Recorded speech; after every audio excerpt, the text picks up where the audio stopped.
We're sorry, the number you have dialed is not in service at this time. Moin Uddin Show,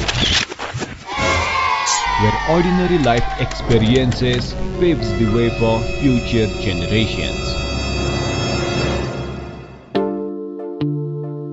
So यो तपाईको विचारमा हैन नेपालमा film प्रदर्शनीको अवस्था कस्तो छ कतिको ठुलो छ यो Nepali film industry Nepali film market Nepali film industry of Nepali फिल्मको मार्केट चाहिँ इन टर्म्स अफ पाइके हेर्ने हो भने चाहिँ probably it has share of let's say 60%, but then in terms of money it has a potential to grow very big, but at the moment it's not that big. So to answer that, I don't know the exact number, but then last time Chakka Panja did almost 17-18 crores of box office collection. That's an example, and it has a potential to grow much higher. नेपालमा हेर्ने हो भने नेपालमा market ठुलै छ 60% पाइकेको share छ भने it's a substantial thing but then internationally त अब जहाँ राम्रो फिल्म बन्यो भने नेपाली डायस्पोरा भएको ठाउँहरूमा चल्छ तर अब त्यसरी प्रोफेसनली त्यसलाई डिस्ट्रिब्युट गर्ने त्यस्तो कुराहरू चाहिँ भइसकेको छैन सर नेपालमा छैन अब इन्डिभिजुअल इन्भेस्टरले फिल्म बनाउँछ कि लाइक प्रोडक्सन हाउस नै दुईटै छ भन्नुपर्ने सर तपाईँले अघि कुरा गर्दै हुनुहुन्छ दुईटै मिलेर चाहिँ फिल्महरू बनाइरहेको हुन्छ लाइक इन्डिभिजुअल र प्रोडक्सन हाउसमा यदि प्रोडक्सन हाउसले अब मिलेर बनाउने हो भने उनीहरू कसरी लाइक सेयरहरू कसरी बाँडफाँड गर्छ उसको प्रफिट प्रोडक्सन हाउसले हजुर होइन जसले बनायो भने पनि इन्डिभिजुअल मान्छेले नेपाली फिल्म बनायो भने पनि अथवा प्रोडक्सन हाउसले बनायो भने पनि एक किसिमको त्यो सेयरिङ रेसियोजहरू चाहिँ फिक्सै छ कि अब त्यो इन्डिभिजुअल बनाउँदाखेरि अब उसको को पार्टनर्स होला अथवा प्रोडक्सन हाउसको आफ्नो के छ होला होइन तर फिल्म लाग्दाखेरि फिल्मको बिजनेस जुन छ त्यो चाहिँ एउटा अन्डरस्ट्यान्डिङ छ र त्यो एउटा के भन्छ सबैजनाले त्यो त्यही नै फलो गर्छ कि एउटा त्यो सेयरिङको प्याटर्नहरू हुन्छ त्यो नै फलो गर्छ त्यसले गर्दाखेरि फर इक्जाम्पल अब मल्टिप्लेक्सहरूले Nepali film English film Hindi film जे चलायो भने फर्स्ट विकमा 50% सेयर दिन्छ सेकेन्ड विकमा 42.5%, थर्ड विकमा 37.5%, फोर्थ विकमा 30% अनि अनवर्ड्स त्यसपछि चल्यो भने अनवर्ड्स गइरहेको छ होइन अनि यो रेसियो चाहिँ त्यो उसको मल्टिप्लेक्सहरू अनि नन मल्टिप्लेक्सहरूको रेसियो चाहिँ स्ट्रेट 50% सेयर होइन तर अब मल्टिप्लेक्सले किन कम दिन्छ भन्दाखेरि सबभन्दा बेसी बिजनेसै मल्टिप्लेक्सको हुन्छ र सबभन्दा धेरै मेन्टेनेन्स कस्ट र म्यानेजमेन्ट कस्ट अपरेसन कस्ट नै त्यो मल्टिप्लेक्सहरूको हाई हुने भएकोले उनीहरूले लो सेयर दिन्छ हजुर यो चाहिँ अब जतिजना दर्शकहरू आयो त्यो दर्शकको हिसाब गरेर चाहिँ टिकट सेल्सको टिकट सेल्समा सो त्यो टिकट सेल्समा लाइक सबै त्यो ट्याक्सहरू सब कटाइसकेपछिको ग्रोस भन्यो भने ट्याक्स इन्क्लुडेड हुन्छ अब नेपाली फिल्म भयो भने 13% भ्याट मात्र लाग्छ हजुर इङ्ग्लिस फिल्म हो भने अब अथवा विदेशी फिल्म छ भने फेरि 15% extra film development board tax लाग्छ 13 र 15-28% ट्याक्स लाग्छ त्यो विदेशी फिल्ममा 28% ट्याक्स लाग्छ स्वदेशी फिल्ममा 13%। अर्को प्रश्न चाहिँ अब नेपालमा चाहिँ कस्तो खाले लाइक मान्छेहरूले चाहिँ फिल्म बनाइरहेको हुन्छ र कसले चाहिँ लगानी गरिरहेको हुन्छ फिल्म चाहिँ अब सबै जनरको बनि नै रहेको हुन्छ हजुर होइन एक्सन होला ड्रामा होला लभ स्टोरी होला अनि हरर होला सबै खालको फिल्मको जनर चाहिँ सबै खालको फिल्मको बनिरहेको हुन्छ अब कसले लगानी गरिरहेछ भन्ने कुरा चाहिँ अब त्यो अलिकति अन्यल नै छ अब कोही हिरो बन्नलाई अन्यल गरेर पैसा लगाइरहेको हुन्छ कोही हिरोइन बन्न लगाइरहेको हुन्छ कोही गर्लफ्रेन्डको लागि फिल्म बनाइरहेको हुन्छ अब त्यहाँ अनेक किसिमको छ अहिले यतिखेर चाहिँ नेपाली फिल्म इन्डस्ट्रीमा एभरेज वर्षको 100वटा फिल्म बन्छ होइन अब त्यसमध्ये मोस्ट सक्सेसफुल इयर भनेको चाहिँ यो वर्ष नै हुन्छ होला यो वर्ष चाहिँ धेरैवटा नेपाली फिल्म चाहिँ एकदम राम्रो गर्यो जस्तो नाम दिनु पर्दाखेरि चाहिँ राम्रो फिल्म अब त्यही त्यो के भन्छ अलि अगाडि नाम पनि याद हुँदैन म अस्ति गीत गाउँछु त्योभन्दा अगाडिदेखि छक्का पन्जै भनौँ न छक्का पन्जा 1 हो त्यसपछि के भन्छ छक्का पन्जा होला पशुपति प्रसाद होला के भन्छ त्यसपछि के आयो यिनीहरू त गत वर्षकै भयो त्यसपछि अहिले म यस्तो गीत गाउँछु प्रेम गीत अहिले सम्राज्ञीको फिल्म छ के भन्छ ए मेरो हजुर अहिले यो 2 रुपियाँ मलाई नाम चाहिँ सबै याद छैन तर यो वर्ष चाहिँ नेपाली फिल्म म्याक्सिमम नै भनौँ न सक्सेसफुल भएको छ अनि त्यसले नै देखाउँछ कि मल्टिप्लेक्समा पनि नन मल्टिप्लेक्समा पनि नेपाली फिल्म चल्नु भनेको इट्स अ गुड साइन र आफ्नो फिल्म चल्यो भने स्वदेशी फिल्म चल्यो भने निर्मातालाई फाइदा छ कलाकारहरूलाई फाइदा छ अनि फिल्म देखाउने अब जस्तो हामी प्रदर्शक भन्छ अनि सिनेमा हलवालाहरूलाई फाइदा छ किनभने यसमा फरेनको फिल्म जस्तो ट्याक्स लागेन त्यसमा खालि भ्याट मात्र लाग्यो 13% ट्याक्स होइन त्यसले गर्दा हलवालालाई चाहिँ नेपाली फिल्म चल्यो भने चाहिँ एकदम फाइदा छ तपाईँले कागबेनी र सानो संसार जस्तो फिल्म प्रड्युस गर्नुभएको छ होइन लाइक कतिको इन्भेस्टमेन्ट भएको थियो त्यो चलचित्र बनाउनको लागि मेरो विचारमा त्यो 2007-8 मा बनाएको हो अरे हामीले कागबेनी बनाउँदा 77 लाख इन्भेस्टमेन्ट गरेको अनि सानो संसार चाहिँ 1.25 लाख रुपियाँ होला त्यतिखेर सर अनि त्यसको प्रफिट भएको थियो त्यो फिल्महरू कस्तो थियो भने त्यो बेलामा नेपाली फिल्म इन्डस्ट्री चाहिँ एनालग थियो हामीले त्यसलाई चाहिँ एनालगबाट उसमा ल्याउन खोज्यो डिजिटलमा अब एनालगको आफ्नै कन्स्ट्रेन्टहरू थियो थाहा छ कि थाहा छैन त्यो हिस्ट्री थाहा छ यस्तो थियो पहिला नेपाली फिल्म हिन्दी फिल्म जे फिल्म ल्यायो भने पनि त्यो फिल्महरू 4वटा रिल 5वटा रिल हुन्थ्यो अनि त्यो रिल चाहिँ हलमा सटलिङ गराएर चलाइन्थ्यो अनि त्यसको चाहिँ अब लिमिटेसन चाहिँ के भयो भने तिमीले एउटा नेपाली फिल्म बनायो अथवा तिमीले हिन्दी फिल्मको राइट लिएर नेपालमा आयो भने त्यो फिल्म टोटल एक्सप्लोइट गर्नलाई 2 वर्ष लाग्छ किनभने तिमीसँग त 4वटा प्रिन्ट छ 5वटा प्रिन्ट छ अनि एउटा प्रिन्टको कस्ट 1 लाख रुपियाँ लाग्छ भन्दाखेरि अब तिम्रो हलले जुन हलले 50,000 रुपियाँ सेयर दिन्छ तिमीले त्यसलाई 1 लाख रुपियाँको रिल त किनेर दिँदैन त्यसले गर्दा अनि त्यही 4वटा 5वटा रिल बनायो अनि त्यो हलमा सटल गऱ्यो त्यसरी गर्दा एउटा नेपाली फिल्मको फुल एक्सप्लोइट गर्नलाई चाहिँ 2 वर्ष लाग्यो अनि त्यो याद पनि होला पहिला त्यो हलमा गयो भने त्यो के भन्छ इमेजै नदेख्ने स्क्रिनमा अनि सब त्यो बिग्रिसक्ने होइन त्यो एनालग त हातले छुँदा त्यो बिग्रिसक्छ अरे त्यसले गर्दाखेरि अनि हामीले चाहिँ यो बिजनेस चाहिँ डिजिटलमा जानुपर्छ एनालग चाहिँ नेपाली जस्तो सानो इन्डस्ट्रीलाई पोसाउन पनि पोसाउँदैन भनेर हामीले धेरै नै रिसर्च गरेर धेरै मेहनत गरेर नेपालमा हामीले डिजिटल के भन्छ सिनेमा इन्ट्रोड्युस गरेको डिजिटल सिनेमा इन्ट्रोड्युस गर्दाखेरि अनि हामीले आफै टुकेको के भन्छ क्यामेरा होइन टुकेको डिजिटल क्यामेरा मगाएर डिजिटल्ली त्यो फिल्मलाई खिचेर डिजिटल्ली सबै कुरा एडिटिङ्सहरू गरेर नेपालमै गरेर अनि त्यसलाई हामीले डिजिटल अब देखाउनलाई पनि डिजिटल सिस्टम चाहियो अनि हामीले चाहिँ इन्डियाको कम्पनी छ QFX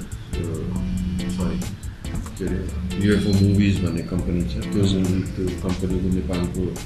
एजेन्सी लिएर 14वटा सेट ल्याएर 14वटा हलमा गरान गरेर अनि फर्स्ट टाइम भनौँ न डिजिटलले खिचेको डिजिटलले डिस्ट्रिब्युट र डिजिटली नै एक्जिबिसन गरेको फिल्म चाहिँ कागबेनी अनि त्यो फिल्मलाई चाहिँ के भन्छ त्यसको लागि चाहिँ हामीले धेरै नै इन्भेस्टमेन्ट गरेको क्या फिल्मको इन्भेस्टमेन्ट मात्र चाहिँ 77 लाख हो तर फिल्म 14वटा स्क्रिनमा फिल्म देखाएर पैसा उठ्ने त्यो चान्सै भएन त्यसले गर्दा त्यो सबै पाइलट प्रोजेक्ट्सहरू थियो त्यसपछि सानो संसार हामीले 25वटा हलमा मात्र देखाएको अनि त्यसले गर्दाखेरि अब त्यो पैसा उठ्ने त सम्भव नै भयो तर कसो भने त्यसपछि इन्डस्ट्री चाहिँ चेन्ज भयो अब आज जे इन्डस्ट्री छ त्यसकै फलस्वरूप नै हो अनि त्यसले गर्दा जुन अहिले इन्डस्ट्री चेन्ज भयो त्यसकै फलस्वरूप हो र अहिले जस्तो सब्जेक्टिभ फिल्म्स र अहिले जुन राम्रो फिल्महरू बनिरहेछ कारणै त्यही हो किनभने हामीले के सोच्थ्यौँ भने हिन्दी फिल्मको के भन्छ कपी गरेर नेपाली फिल्म बनाउनै पर्दैन नेपालमा यति कहानी छ यत्रो कथा छ माओवादी द्वन्द्वले निम्त्याएको कति कथा छ घर घरमा कथा छ भनेपछि नेपालमा आफ्नै कथा छ आफ्नै कथामा फिल्म बनायो भने त्यो सब्जेक्टहरू सब्जेक्टिभ फिल्म हुन्छ र त्यो सब्जेक्टहरू इन्टरनेसनल अडियन्सलाई पनि इन्ट्रेस्ट हुन्छ होइन अनि त्यो कसले सुरु गर्ने अनि यहाँ त कस्तो छ भने इन्डस्ट्रीमा केही न केही एकदम सानो सोच होइन क्षणिक त्यसको लागि मात्र फिल्म बनाउन आउने हो होइन अब पुरानो पहिलादेखि फिल्म बनाइराख्ने मान्छे भनेको त अब आउँदामा बनेर सक्ने भइसक्यो छँदै छैन होइन सब नयाँ मान्छेहरू आएको छ सब नयाँ जस्तै भनौँ न सिनेमाको केही पनि थाहा नभए मान्छेहरू पनि आएको छ तर सँगैसँगै अहिले चाहिँ अब जस्तो पढे लेखे फिल्म मेकिङै पढेर त्यसरी आउने केटाहरू पनि छ होइन तिनीहरूले अहिले बनाइरहेको फिल्महरू चाहिँ अब एकदमै इम्प्रुभ भएर गइरहेछ जुन प्लेटफर्म हामीले रेडी गरिरहेको थियो त्यो प्लेटफर्ममा उनीहरूले अहिले फिल्म बनाउँदाखेरि अहिले त्यो प्रफिटेबल भइरहेछ तर हामी एज सच चाहिँ हामीले चाहिँ यो हामीलाई सुरुमै थाहा थियो कि यो लस मेकिङ खालको हाम्रो लागि चाहिँ लस मेकिङ प्रपोजिसन हो तर कसैले त सुरुवात त गर्नु पऱ्यो भन्ने हिसाबले हामीले सुरु गर्यौँ सर अब अहिलेको समयमा होइन एउटा चलचित्र बनाउन चाहिँ कति जति चाहिँ खर्च लाग्छ अहिले ठिकठाक नेपाली फिल्म बनाउनलाई मिनिमम 1.5 करोड रुपियाँ लाग्छ सर अनि सबैभन्दा एक्सपेन्सिभ थिङ चाहिँ लाइक एक्सपेन्सिभ कस्ट भनौँ न के मुभी मेकिङमा चाहिँ कुन चाहिँ पार्टमा जान्छ अब अहिले चाहिँ आर्टिस्ट होला किनभने अब अहिले हिरोहरूले 20 लाख रुपियाँ मागिदिन्छ 15 लाख रुपियाँ माग्छ होइन अनि त्यसले गर्दाखेरि अब अहिलेको महँगो पार्ट आर्टिस्टहरू सबैभन्दा महँगो आर्टिस्ट को छ अहिलेको समयमा नेपालमा 20-25 लाख माग्ने होला नि अनमोल केसीहरूले त 20 लाख बढी पनि माग्छ चल्नेहरू अनमोल केसी चाहिँ अरू सौगातले कति माग्छ दयाहाङ राई छ उनीहरू चल्छ सर अब हजुरले मुभी बनाउनु भयो कागबेनी र त्यो सानो संसार होइन अब अहिलेको समयमा चाहिँ जसले चाहिँ मुभी बनाइरहेको हुन्छ लाइक त्यसमा अब डिफ्रेन्ट मान्छेहरू बसिरहेको हुन्छ नि लाइक लाइटम्यान क्यामराम्यानहरू हुनसक्छ अब एडिटरहरू भयो स्पट बोयहरू भयो त्यो पे सिस्टम चाहिँ कस्तो हुन्छ पे सिस्टम उनीहरूलाई पेमेन्ट भन्नाले अब काम गरिरहेको छ हुन्छ नि ब्याकमा बसेर अब उनीहरूको लाइक उनीहरूलाई स्यालेरी वाइज राखिन्छ कि उनीहरूलाई कसरी चाहिँ पे होइन उनीहरू प्याकेज हुन्छ एउटा फिल्मको एउटा प्याकेज हुन्छ अब त्यो प्रोडक्सन कन्ट्रोल हुन्छ लाइटम्यान्सहरू हुन्छ स्पट बोयजहरू हुन्छ धेरैजना मान्छेको इन्भल्भमेन्टमा एउटा फिल्म बन्छ हजुर सबैको आफ्नो आफ्नो प्याकेज हुन्छ होइन त्यो अनि कन्ट्र्याक्ट्सहरू हुन्छ त्यो कुराहरू त टेक्निकली साउन्डै छ तर सबैको पैसा क्लियर नगरेसम्म त फिल्म रिलिजै गर्न पाउँदैन त्यस्तो नियमहरू चाहिँ छ सो त्यो कसैले कसैको पैसा खाएर त्यो यत्तिकै फिल्म चलाइदिन चाहिँ पाउँदैन जस्तो कन्ट्र्याक्टमा हुन्छ 30 डेजको प्याकेज भयो त्यसमा कन्ट्र्याक्ट फिल्मको त पहिल्यै निकालिरहेको हुन्छ हजुर सर यो अर्को प्रश्न चाहिँ फिल्म डिस्ट्रिब्युसन र प्रदर्शनमा चाहिँ होइन अब कतिको चाहिँ व्यापार नाफा अथवा घाटा हुन्छ अब यो फरक छ कस्तो छ भने अब नेपाली फिल्म जेनरली कसरी बुझ्नु पऱ्यो भने फिल्म भन्ने कुरा निर्माताले बनाउँछ फिल्म भन्ने कुरा फिल्म वितरण गर्ने भनेको वितरकले गर्छ निर्माताले आफै फिल्म बनाएर आफै वितरण चाहिँ गर्न पाउँदैन यो नेपालको कानुनले पनि दिँदैन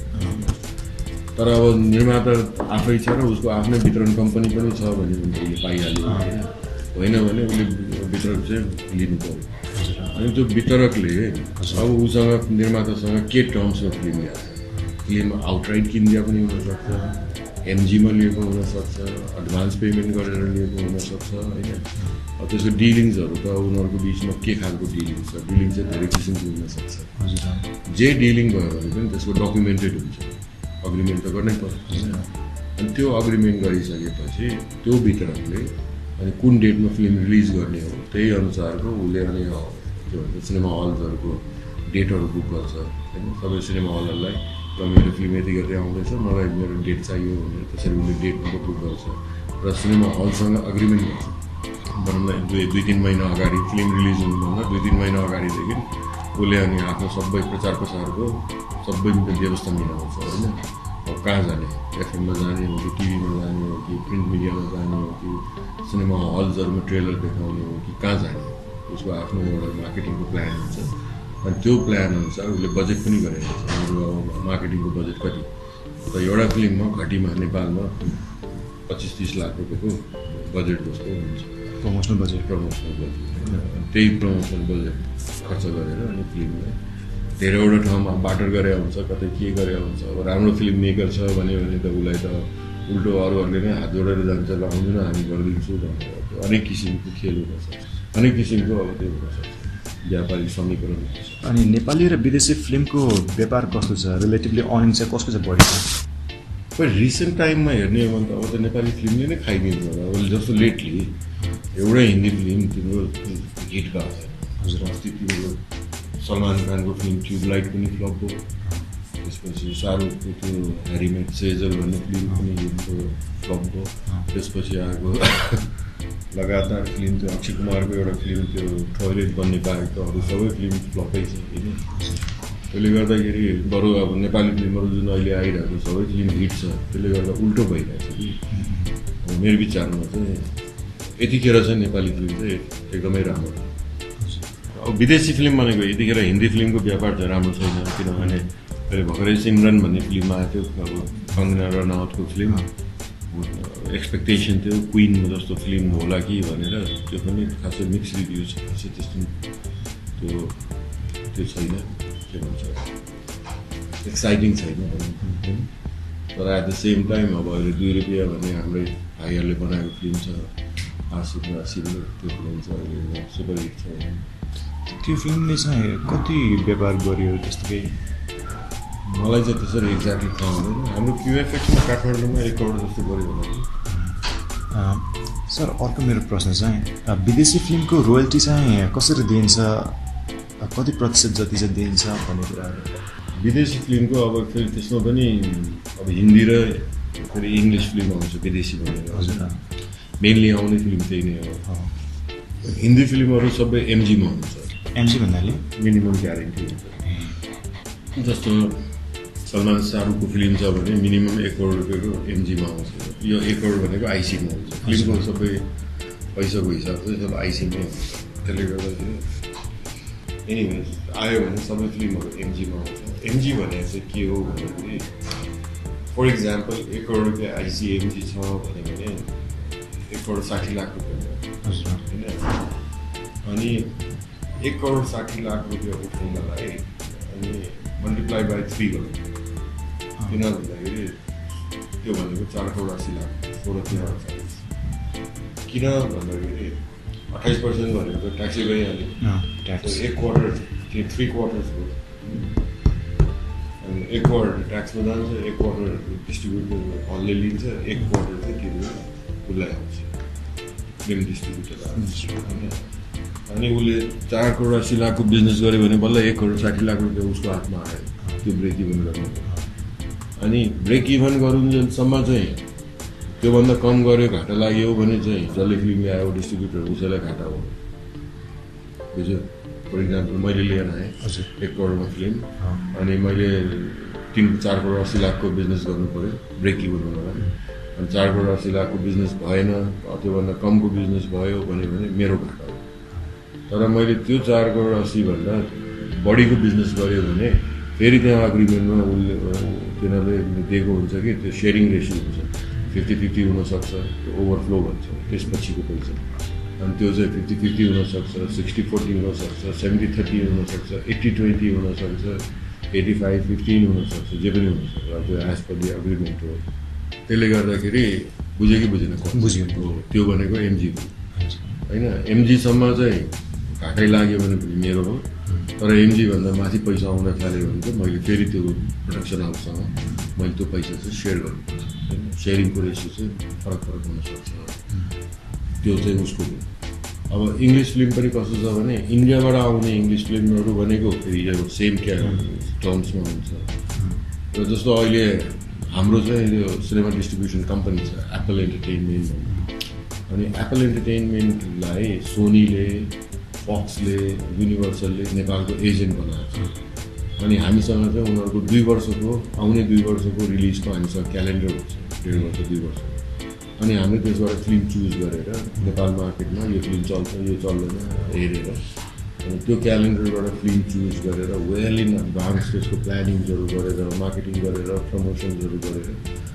हामीलाई चाहिँ त्यसमा एमजी पनि लाग्दैन एडभान्स पेमेन्ट पनि गर्नु पर्दैन के पनि पर्दैन हामीले चुज गरेको फिल्म उनीहरूले पठाइदिन्छ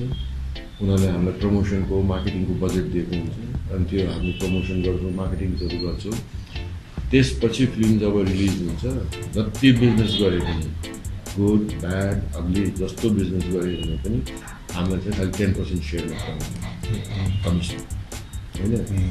अनि जुन अहिलेको सेयरिङको रेसियो छ होइन त्यो सेयरिङको रेसियो गर्नुमा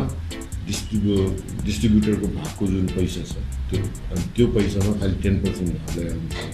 बाँकी पैसा हामीले उनीहरूलाई नै पठाइदियो अनि त्यो गर्दाखेरि हामीलाई रिस्क भएन ए वान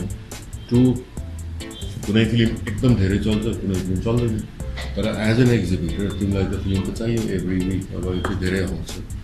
अनि सबै किन जाने अनि सबैमा घाटा लाग्न थाल्यो भने फिल्मै ल्याउँदैन अनि त्यो भयो भने त हल कसरी सर्भाइभ गर्छ त्यही भएर यो कमिसन डिल चाहिँ एकदम राम्रो छ कुनै फिल्म एकदमै राम्रो गर्छ अब फास्ट एन्ड फ्युरियसहरू आयो भने त अब यस्तो बिजनेस गर्छ तर एट द सेम टाइम कतिवटा यस्तो 15वटा फिल्म आउँछ त्यसले बिजनेसै गर्दैन तर अब एज एन एक्जिक्युटर त हामीलाई हरेक हप्ता फिल्म चाहिरहेको हुन्छ होइन अनि यो फर्मुलाले के भयो भने राम्रो चलेको पनि उसले लिएर जान्छ नराम्रो चलेको पनि उसकै टाउको दुखाइ हाम्रो टाउको दुखाइ चाहिँ हुँदैन अनि यो किसिमको चाहिँ डिल्सहरू चाहिँ हुन्छ अनि उसले त्यो मार्केटिङ कस्टहरू उसले आफै बेहोर्छ कि लाइक दिन्छ हामीलाई बजेट दिन्छ यो फिल्ममा यति पैसा खर्च गर यो फिल्ममा यति पैसा खर्च गर भनेर उनीहरूले हामीलाई एउटा बजेट दिइरहेको छ सर अब कुन चाहिँ चलचित्र देखाउँदा चाहिँ हलवालालाई चाहिँ बेसी फाइदा हुन्छ यो कारण चाहिँ त्यही ट्याक्स कमाउने भएकोले रोयल्टी सायद त्यही नेपाली चलचित्रले धेरै पाउँछ होला है विदेशीको तुलनामा बराबर विदेशी तिम्रो हलिउडको फिल्म जसले शाहरुख सलमानको पनि मिनिमम 100-200 करोड लगाएर बनाएको हुन्छ सर अर्को मेरो प्रश्न चाहिँ कतिवटा चलचित्र चाहिँ QFXले वर्षमा प्रदर्शन गर्छ लाइक देखाउँछ लाइक तीमध्येमा कस्तो चलचित्रले तुलनात्मक रूपमा चाहिँ एकदमै नाफा कमाइरहेको हुन्छ मलाई एक्ज्याक्ट नम्बर चाहिँ थाहा छैन तर मेरो विचारमा 150वटा हुन्छ वर्षको 150मा तिनटै बराबर होला 30-40वटा नेपाली फिल्म 30-40वटा इङ्ग्लिस फिल्म 30-40वटा इङ्ग्लिस फिल्म गरेर 150को हाराइ हुन्छ तुलनात्मक रूपमा नाफा चाहिँ कुन चाहिँले चाहिँ कमाइरहेको हुन्छ अब यो हरेक वर्ष फरक हुन्छ पहिला त अब हिन्दीले धेरै कमाउँथ्यो अब चाहिँ नेपालीले कमाउनु थाल्यो भने सर तपाईँको विचारमा होइन अब लाइक नेपाली फिल्म इन्डस्ट्री चाहिँ कति खर्बको इन्डस्ट्री हो जस्तो लाग्छ अब 1 करोड 1.5 करोडको लगानीमा वर्षको 100वटा फिल्म बन्यो भने त 150 करोड त त्यही नै भइहाल्यो अब इक्विपमेन्ट्सहरू त्यो सबै जोड्ने हो भने त्यस्तै 3-4-5 अर्बको म्याक्सिमम् इन्डस्ट्री खर्बमा जाँदैन अर्बको सबै त घरमा कोठामा फिल्म बनाइरहेको छ कोही प्रोफेसनल छैन त्यस्तो इक्विपमेन्ट छैन स्टुडियो प्रपर छैन अहिले पनि तिमीले नेपाली फिल्म राम्रो बनायो भने अब साँच्चीकै त्यो डोल्बीको भनौँ न स्ट्यान्डर्डमा गएर डोल्बीको त्यो साउन्ड मिक्सिङ गर्ने हो भने 5.1मा 7.1मा डोल्बी एटमोसमा गर्ने हो भने सबै तिमी बम्बे जानै पर्छ यहाँ त्यस्तो फेसिलिटी छैन 5.1 छ सफ्टवेयर छ फ्री सफ्टवेयरमा गरे हुन्छ तर अब त्यो डोल्बीले रेकग्नाइज गरेको स्टुडियोमा गएर गर्ने हो भने बम्बे नै जानु पऱ्यो अनि फिल्ममा कलर ग्रेडिङ भन्छ त्यो कलर त एक नाचले देख्नु पऱ्यो सुरुदेखि लास्टसम्म अनि त्यो कलर ग्रेडिङ भन्छ डिआई भन्छ अनि त्यो कलर गर्नु पऱ्यो भने त्यस्तो छैन यहाँ सब काम चलाउ गर्छ थाहा त हुँदैन होइन अब जो फिल्मको पार्खी छ उसलाई त थाहा हुन्छ त्यो डिआई यहाँ हुँदैन त्यो डिआई गर्नु पऱ्यो भने बम्बे जानु पऱ्यो त्यो डिआईहरू भनेको एकदम हेभी कस्ट हो अनि साउन्ड मिक्सिङ राम्रो अहिले पनि नेपाली फिल्म बनायो भने पनि अहिले पनि अब भनौँ न प्रोफेसनल काम गराउनुलाई चाहिँ त्यो बम्बे नै जानुपर्छ यहाँ सबैले एउटा कम्प्युटर किनेर कोठामा बसेर एडिटिङ गरिदिन्छ त्यो फ्री सफ्टवेयरमा सबै काम गरिदिन्छ त्यतिले पुग्दैन त्यसपछिको काम कसले गर्नु त्यो पैसै हुँदैन निर्माताहरू छ हाम्रो जस्तो कागबेनी सानो छ हामीले सबै काम बम्बेमा गराएको त्यसले गर्दा फिल्म हेर्दै थाहा हुन्छ कि सुरुदेखि लास्टसम्म 1 मासको फिल्म हुन्छ नि कलर चलर त्यसको सेचुरेसन्सहरू अहिले जुन यो प्रदर्शन भइरहेको छ त्यो फिल्महरूलाई तपाईँको विचारमा कस्तो छ त्यसको क्वालिटी चाहिँ पुगेको छैन अब मेरो हिसाबले चाहिँ कस्तो छ भने अहिलेको नेपाली फिल्मको स्ट्यान्डर्ड चाहिँ सानो संसारमा गएर अड्केको छ जस्तो लाग्छ कि अनि मेरो पार्टनरले फिल्म बनाएको थियो सुन्तली अब त्यो एकदम राम्रो छ त्यो फिल्म हेरेको छ कि छैन त्यो फिल्म हेऱ्यो भने थाहा हुन्छ होइन तर अब त्यो कमर्सियली चाहिँ चलेन तर त्यसको टेक्निकलिटी त्यो बेन्चमार्कै अर्को थियो होइन अनि अहिलेको बेन्चमार्क चाहिँ सबै सानो संसार जस्तै भएको छ। जब यो सानो संसार 2009 मा रिलिज भएको फिल्म होइन, 7-8 वर्ष भइसक्यो, कसैले त्यो भनौँ न त्यो बेन्चमार्कलाई नै तोड्न सकेको छैन। र सानो संसार नै बेन्चमार्क त होइन नि होइन, स्काई इज द लिमिट, अब के गर्न सकिन्छ। त्यसले गर्दाखेरि अहिले अझै पनि भनौँ न नेपाली फिल्म अलिक प्रिमिटिभै छ। अनि मेन सबै कुरा नि पैसासँग गाँसेको छ कि फिल्म चल्यो, पैसा छ भने मान्छेले लगानी पनि बढी गर्छ नेचुरली होइन। अब छैन भने त्यसरी नै कम्प्रोमाइज पनि गरिदिन्छ कि त्यही हो। हजुरले त्यस्तो केही प्लान गर्नु भएको छ अबको दिनमा चाहिँ? अब अझै तपाईँले कुनै मुभीहरू बनाउने, त्यो चाहिँ अर्कै सानो संसार भयो, त्योभन्दा माथिको अब अहिलेको जुन स्ट्यान्डर्डमा नेपाली फिल्म बनिरहेछ भने त्यसमा अब फिल्म बनाउँदा निकै प्रस्तावहरू आइरहन्छ होइन, छिनछिनमा प्रस्तावहरू आइरहन्छ। मेरो व्यक्तिगत सोचाइ चाहिँ के छ भने त्यो स्ट्यान्डर्डमा फिल्म बनाउनलाई त त्यसै पनि बनिरहेछ। फेरि हामी एज अ QFX अथवा म इन्डिभिजुअली फेरि त्यसमा किन इन्भल्भ भइराख्नु पऱ्यो, बनि नै रहेछ भने फेरि कोटाउनु होइन। अब फेरि एउटा बेन्चमार्क सेटिङको कुराहरू छ, अझै राम्रोसँग फिल्म बनाउने हो, अझै राम्रोसँग त्यो गर्ने हो भने म आफै नै फिल्म मेकर पनि होइन, म त्यो के भन्छ टेक्निसियन पनि होइन। मैले गर्न सक्ने भन्ने कुरा चाहिँ के हो भने मैले प्रोजेक्ट प्लान गरिदिन सक्छु होइन, फाइनेन्सेसहरू मिलाइदिन सक्छु। त्यसपछि त्यो के भन्छ टेक्निकल्ली अब फिल्म मेकर मसँग चित्त बुझेको मान्छेहरू छ भने पनि मैले त्यसलाई तिनीहरूसँग मिलेर फिल्म बनाउन सकिन्छ। अनि मेरो स्ट्रेन्थ अन्तै छ, सबैजनाले आफ्नो आफ्नो स्ट्रेन्थ ल्याएर काम गर्ने। म त क्रिएटिभ मान्छे होइन फिल्म बनाउने।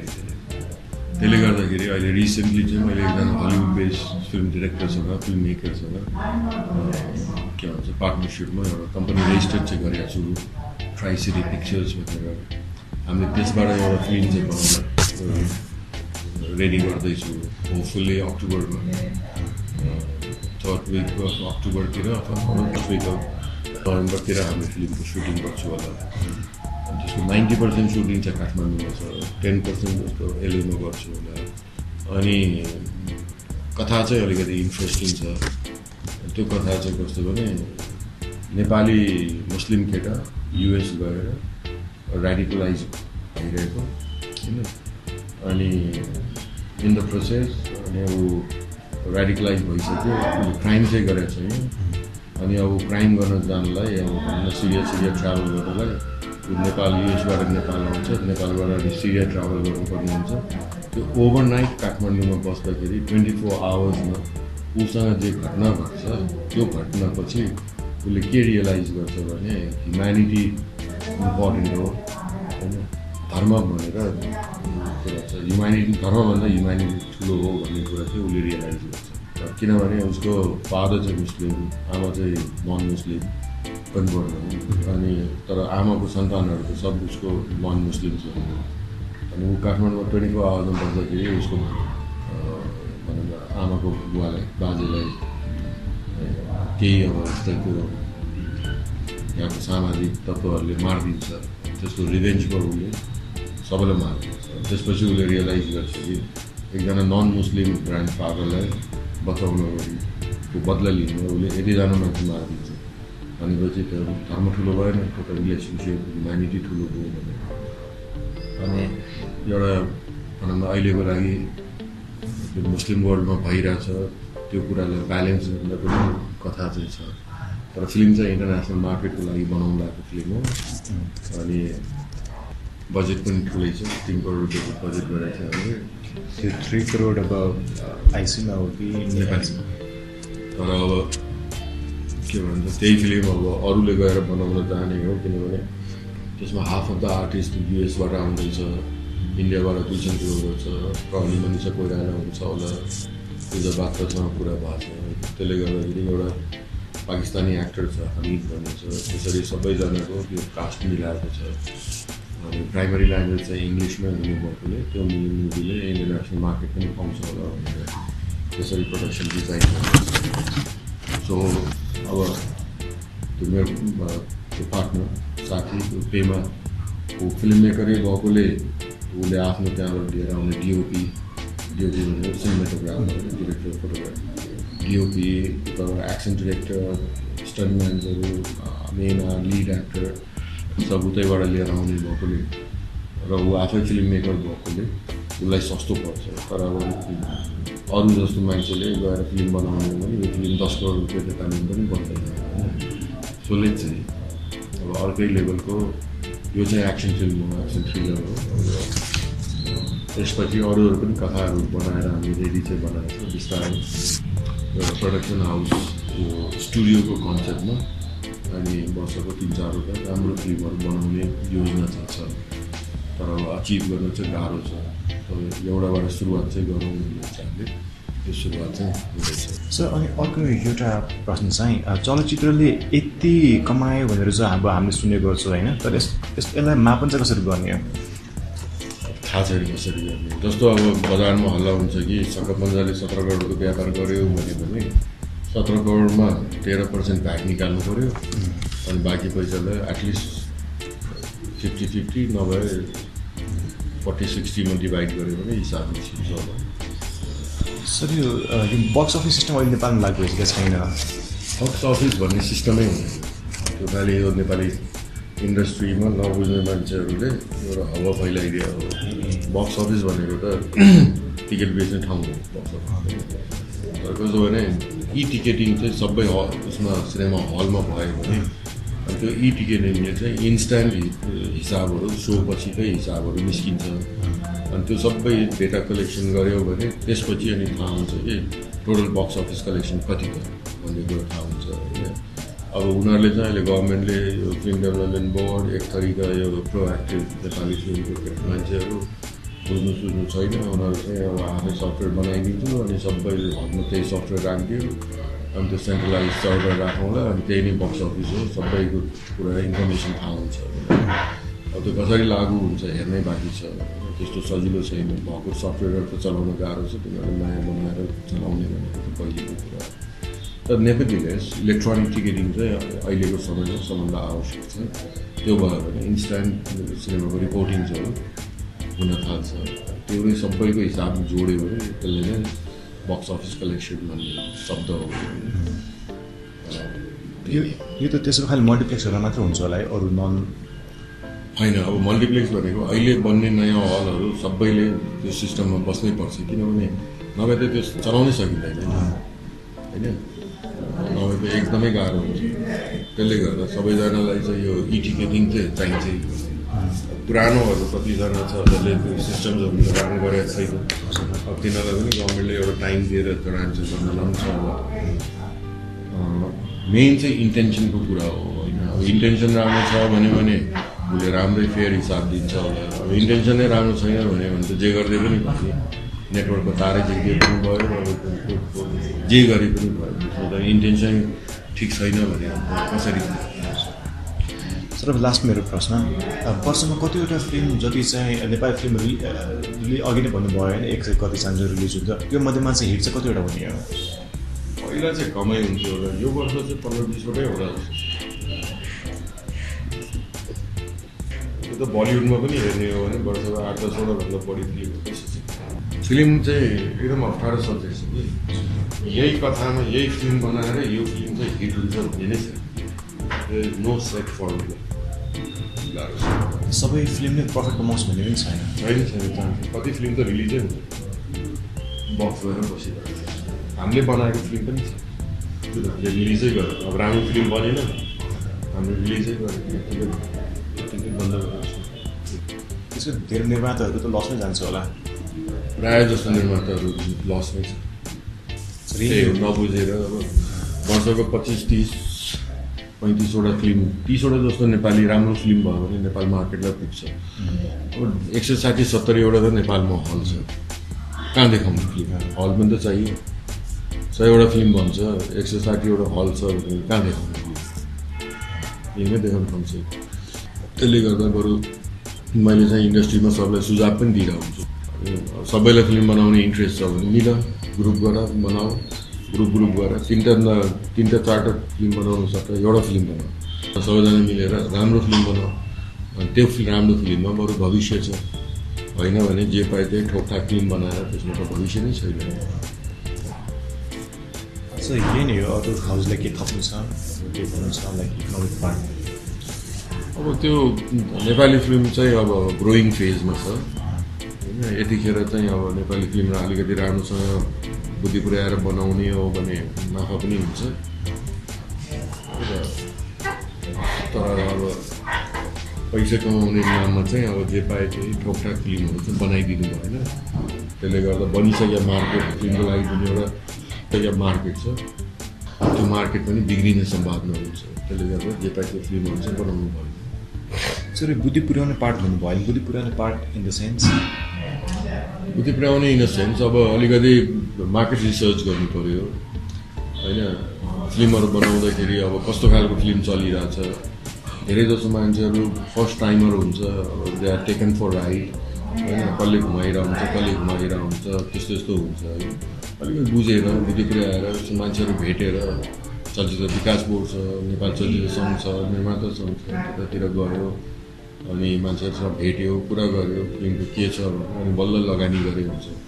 होइन भने त यति ठगाइ छ कि अब मान्छेहरू ठगिन्छ नि। त्यसले गर्दाखेरि निरुत्साहित हुने नै बढी देखिन्छ।